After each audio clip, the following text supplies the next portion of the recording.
Happy holidays! My name is Gwen and I'm the volunteer and safety manager for the Lakeshore Museum Center. And for this 12 days of holiday baking video, I am going to show you how to make macarons. If you don't know what a macaron is, it is a French almond and meringue cookie that is usually sandwiched with either a ganache or a whipped cream. Today, the kind of macaron I'm going to make is a peppermint mocha macaron. So the cookie is going to be mint with red swirl, and the inside is going to be a chocolate coffee frosting. So macarons are not to be confused with macaroons. A macaron, again, is a French almond and meringue cookie. They are crispy on the outside with a shell, and then on the inside they're chewy. So that is and they always usually have a little foot, which I'll show a picture of that in a second. So that is a French macaron cookie, and a macaroon is a coconut cookie, and that is a shaped in kind of like a mound almost, and is very chewy and a lot easier to make than a macaron. Macarons are notoriously difficult, so if you do make this recipe, just keep in mind, give yourself a little bit of grace. It might take a few tries. Even with this recipe that I'm making right now, I had some cookies that I folded, and so they are more liquidy than they should be, which is fine. So we'll see how they turn out when I put them in the oven, but these cookies are notoriously difficult to make. Recipes all have the same ingredients pretty much, but the methods vary a little bit, and that is because your oven temperature can cause the cookies to either overbake or underbake. The timing can be wrong depending on how hot your oven is. Some recipes will say to fold a certain number of times. Others say you need to let them sit out for 30 minutes to dry. Others say that doesn't matter. So there's a lot of variation with how to make these cookies. So you just kind of got to practice and do what works best for you. What I found with my oven is that 300 is usually a good temperature. And then I just keep an eye on it. And usually about 18-20 minutes, they're ready to come out. I also let them dry out for at least 30 minutes until they're no longer tacky to a touch of my clean finger, and that seems to give me the best cookie. Alright, so these are the ingredients you're going to need. You're going to need a 1/4 cup of sugar. You're going to need a 1 3/4 cup of powdered sugar. Going to need a cup of almond flour. Want it to be blanched. Going to need some chocolate frosting. You're also going to need instant coffee powder, which I did not bring over here, but you're going to need that as well for later for the frosting. Going to need some mint extract or peppermint extract, and you're going to need 3 egg whites. And then equipment that you're going to need a sifter, a spatula to mix, or fold rather, a bowl, and then a stand mixer with a whisk attachment, or if you don't have one of these, you can also just use another bowl and use an egg beater. So now that I've showed you what ingredients that you need, I am going to start making the cookies.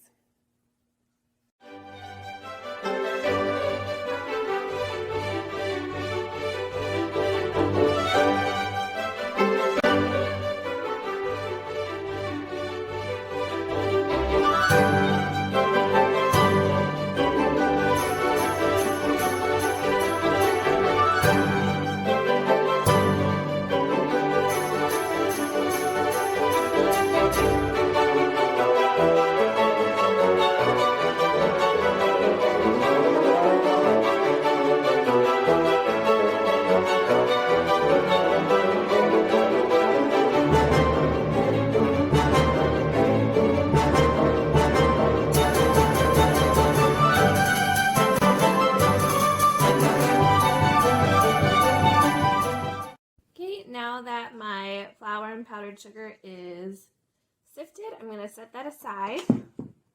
Next, what I'm going to do is whisk the egg whites. Oh, an ingredient I forgot to mention is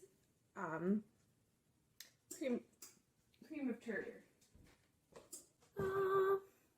So you can definitely make macarons or meringue without cream of tartar, but I like to use it because I'm not that great at it. So we're gonna crack in some egg whites. You want to make sure there's no liquid or other fats in your bowl. You want to make sure it's dry and clean. And I'm just going to eyeball this because I'm used to using it. But if you haven't made meringue before,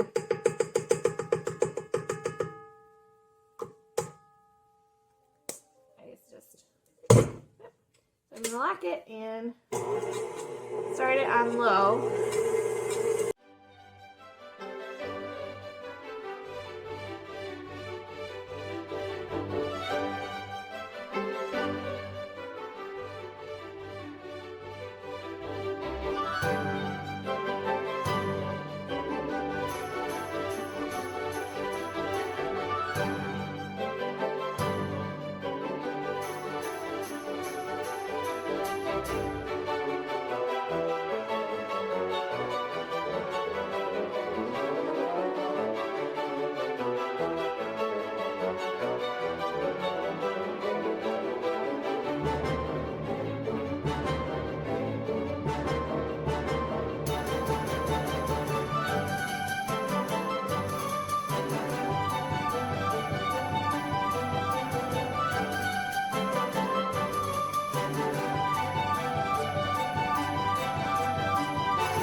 Now that we're done mixing our egg whites, I have our sifted powdered sugar and flour, and actually gonna put that in there.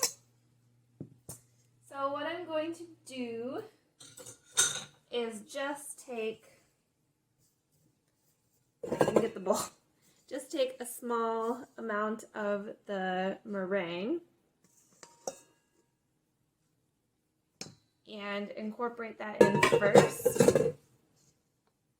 This helps to mix it. And what I'm going to do is I'm going to fold. So how you fold is you go around and then cut through the middle, around, cut through the middle.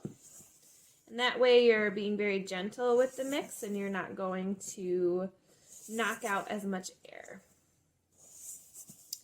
So once I've got this a little more incorporated with the egg whites, I'm going to add in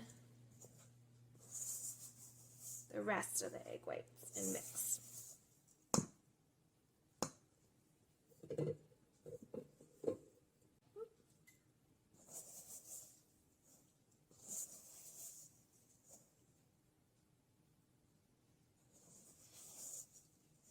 You want to be sure to scrape off the bottom of the bowl as well. Okay, after some mixing, it's starting to homogenize together, the meringue and the flour mixture. It is not ready to be piped yet. It's still quite lumpy. We're going to go a little bit longer of mixing. Some recipes will give you a certain number to fold. But for me, I just eyeball it and I will show you what it should look like when it's done. Okay, we're just about there. You can see that the mixture is not as lumpy as it was just a moment ago. It's starting to slowly sink back after I mix it. So I'm going to just give it a couple more folds, and then probably we'll be done soon. So some recipes will say that a good indicator of if your mixture is done is if it falls off the spoon in a V shape, like that. So I would say if that's the case, ours is pretty much there. So now what I'm going to do is I'm going to take this mixture and I'm going to put it into a piping bag. And I put this piping bag into a large cup. I fold it over the sides, and you can see I have red food coloring in there. What that will do is when I put the mixture in, as I squeeze it through, it's going to make some peppermint swirls on the cookies. Now, if you have gel food coloring, I suggest you use that. It's a little bit more stable. Or if you want to make a whole nother batch of macarons, you could mix it so that it's pink and white. But I'm going with this today.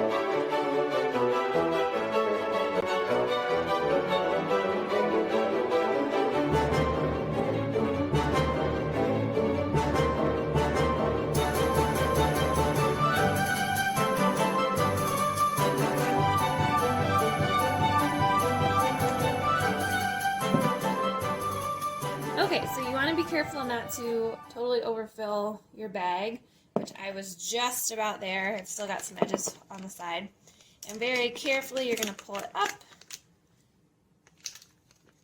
A little shake. And the trick here is to not have the batter go out the top, which it looks like I did pretty good. So I'm just going to scrunch that together. And give it a good twist. So if you have, you could tie this off if you wanted to. A lot of baking bags come with that. I'm not going to today. And now we're going to go pipe it. Okay, so I have my cookie sheet here, and I have my silicone mat. This one is specifically made for macarons. You can also use baking paper or just get a regular silicone mat. Do not put any oil or anything on it. The silicone will help it to not stick. If you use oil, you can ruin your cookie. So what I'm going to do is actually, because the food coloring is really liquidy at the bottom there, I'm going to cut it over a glass and let that pop out first.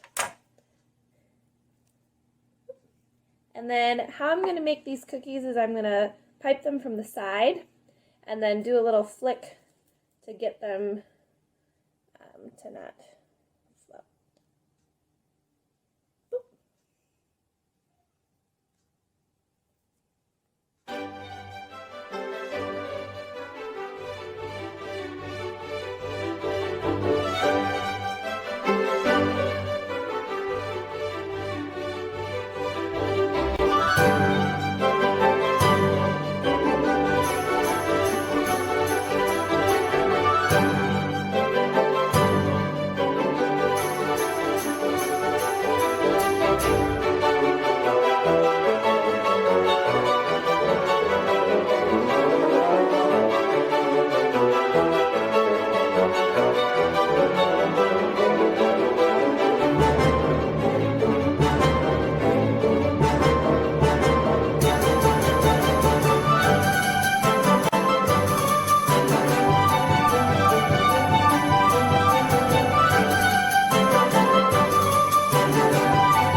my cookies are out of the oven. One of them spread a little bit, but I think that's because the mat is a little wonky. And what you want is for these cookies to come off clean from the paper. They should be smooth on the back, nice smooth top, and then there is what we call a foot. So these cookies are a little overdone, but they'll still be nice and chewy inside. So next what I'm going to do is make the frosting while these cool. Okay, so I have my frosting. I took it out of its container just to mix it easier. I have a teaspoon here. I'm just going to take a teaspoon of decaf instant coffee crystals and sprinkle that in. Then what I'm going to do is get a teaspoon of hot water, and that's just to help blend it in to the frosting. And then I'm going to put it in a piping bag and pipe the cookies.